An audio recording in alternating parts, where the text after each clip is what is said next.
अस्सलाम वालेकुम। आज हम class 9th lecture number 2 chapter number 7 को डिस्कस करेंगे। अब चैप्टर नंबर 7 में दो इम्पोर्टेंट टर्म्स हैं। रस्टिंग ऑफ आयरन डिस्कस करने से पहले हम दो इम्पोर्टेंट टर्म्स को डिस्कस करेंगे। दो इम्पोर्टेंट टर्म्स है कुरैयन और रस्टिंग। इसमें क्या डिफरेंस है? Corrosion the chemical decay of any metal, किसी भी मेटल का ख़राब होना, किसी भी मेटल का अपने ऑक्साइड में तब्दील होना, इसे कहते हैं कुरैयन। जबकि आयरन का अपने ऑक्साइड में चेंज होना, इसे कहते हैं रस्टिंग। रस्टिंग और कुरैयन में ये डिफरेंस है। जैसे एलुमिनियम है, एलुमिनियम अगर Al2O3 में चेंज हो जाए एलुमिनियम ऑक्साइड में, इसे हम कुरैयन कहेंगे, किसी भी मेटल का ख़राब होना, अपने ऑक्साइड में तब्दील होना। जबकि आयरन का अपने ऑक्साइड में तब्दील होना, इसे हम रस्टिंग का नाम देते हैं। तो rusting is a type of corrosion but corrosion is not a type of rust. Rusting corrosion की टाइप है मगर कुरैयन रस्टिंग की टाइप नहीं है। अब उसके बाद जो है ना, रस्टिंग ऑफ आयरन, आयरन की रस्टिंग को देखते हैं। आयरन, अब ये एक फॉर एग्जांपल एक आयरन पीस है। अगर ये हमारे पास एक आयरन पीस है, अब इस आयरन पीस में जहाँ पर डेंट्स या स्टेन्स, धब्बे वगैरह पड़ जाते हैं, तो वहाँ से ऑक्सीडेशन शुरू होती है। तो ये कहलाता है एनोडिक रीजन। जहाँ से ऑक्सीडेशन हो वो रीजन कहलाता है एनोडिक रीजन। अब इसमें क्या होगा, इसमें आयरन आयंस में चेंज हो जाएंगे, इलेक्ट्रॉन लूज करेंगे। इसी तरह सेकंड आयरन, वो भी आयरन आयंस में चेंज हो जाएगा, इलेक्ट्रॉन लूज करेगा। अब ये जो आयरन अपने इलेक्ट्रॉन लूज करेंगे, अब ये इलेक्ट्रॉन उस तरफ मूव करेंगे जहाँ पर ऑक्सीजन और वाटर की कंसंट्रेशन ज़्यादा होगी, तो वहाँ पर जाकर रिडक्शन होगी। यानी इस प्रोसेस में हम कह सकते हैं, जहाँ आयरन का पीस है, आयरन के पीस में जहाँ पर स्टेन्स और डेंट्स पड़ जाते हैं, वहाँ से ऑक्सीडेशन स्टार्ट होती है। तो ऑक्सीडेशन स्टार्ट होगी, वहाँ से इलेक्ट्रॉन लूज होंगे और वो इलेक्ट्रॉन उस रीजन की तरफ मूव करेंगे जहाँ पर ऑक्सीजन और वाटर की कंसंट्रेशन ज़्यादा होगी, तो वहाँ पर इसकी रिडक्शन होगी। अब फॉर एग्जांपल हम देख सकते हैं, अब जहाँ पर ऑक्सीडेशन होगी वो एनोडिक रीजन, जहाँ पर रिडक्शन होगी वो कैथोडिक रीजन। अब फॉर एग्जांपल हम देख सकते हैं, जैसे आयरन ने इलेक्ट्रॉन लूज किए तो आयरन चेंज हो गया आयरन आयन में, Fe2 फेरस आयन में। अब आयरन की ऑक्सीडेशन हुई, एक आयरन दो इलेक्ट्रॉन लूज करता है। इसी तरह सेकंड आयरन, वो भी 2 इलेक्ट्रॉन लूज करेगा। तो ये टोटल दो आयरन 4 इलेक्ट्रॉन लूज करेंगे। 2 आयरन कितने इलेक्ट्रॉन लूज करेंगे? 4 इलेक्ट्रॉन।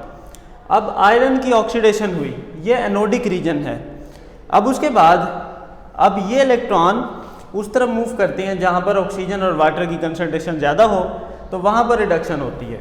अब देखें, रिडक्शन ऑक्सीजन की होती है हाइड्रोजन की मौजूदगी में। अब होता क्या है, अब मैंने तो ये बताया था कि इलेक्ट्रॉन वहाँ पर मूव करते हैं जहाँ पर ऑक्सीजन और वाटर की कंसंट्रेशन ज़्यादा हो। तो होता ये है, अब इलेक्ट्रॉन ऑक्सीजन की रिडक्शन करवाते हैं और ये जो वाटर है ये चेंज हो जाएगा कार्बोनिक एसिड में। आपको पता होगा कि अगर वाटर में कार्बन डाइऑक्साइड शामिल होता रहे तो वाटर जो है ना कार्बोनिक एसिड में तब्दील हो जाएगा, और कार्बोनिक एसिड H+ आयन देते हैं। कार्बोनिक एसिड को जब आयोनाइज करें तो ये हाइड्रोजन आयन डोनेट करेगा। अब होता ये है कि वाटर कार्बोनिक एसिड में तब्दील होता है और कार्बोनिक एसिड H+ आयन देता है। अब H+ आयन की मौजूदगी में ऑक्सीजन की रिडक्शन होती है, ऑक्सीजन वाटर में चेंज होता है। अब ये फर्स्ट है ऑक्सीडेशन प्रोसेस, सेकेंड है रिडक्शन प्रोसेस। अगर इनको मिला दें तो इसका रिडॉक्स रिएक्शन बनेगा। अब इसमें जो चीज़ सेम है वो कैंसिल कर दें। जैसे फर्स्ट इक्वेशन सेकंड इक्वेशन में 4 इलेक्ट्रॉन को 4 इलेक्ट्रॉन से कैंसिल कर दें, तो फिर ये बचेगा 2 आयरन आयंस, रिएक्टेंट साइड पर iron ion plus HO2 plus 4 hydrogen. इसी तरह प्रोडक्ट साइड पर Fe आयंस प्लस वाटर। अब जो आयरन, अब एक रिडॉक्स रिएक्शन के बाद भी आयरन ऑक्साइड यानी रस्टिंग यानी जंग नहीं बनता, तो फिर क्या होता है, पहले रिडॉक्स रिएक्शन के बाद आयरन आयंस और वाटर मॉलिक्यूल बनते हैं। अब ये आयरन के आयंस जो बनते हैं वाटर मॉलिक्यूल के अंदर फैल जाते हैं और एक सेकंड रिडॉक्स रिएक्शन होगा, उस रिडॉक्स रिएक्शन के बाद ये रस्ट बनता है। अब सेकंड रिडॉक्स रिएक्शन क्या है, ये आयरन के आयंस वाटर मॉलिक्यूल के अंदर फैल जाते हैं और ये ऑक्सीजन के साथ भी रिएक्ट करते हैं और फिर जो है ये बनता है Fe2O3.NH2। अब इसको रिडॉक्स रिएक्शन कैसे लिख सकते हैं आप देखें।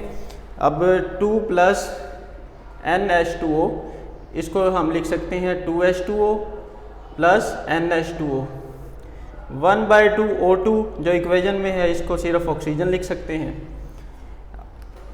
अब यहाँ से देखा जा सकता है कि आयरन की ऑक्सीडेशन होगी, आयरन +2 स्टेट में है, यहाँ पर आयरन +3 स्टेट में है, +3 ऑक्सीडेशन स्टेट में है।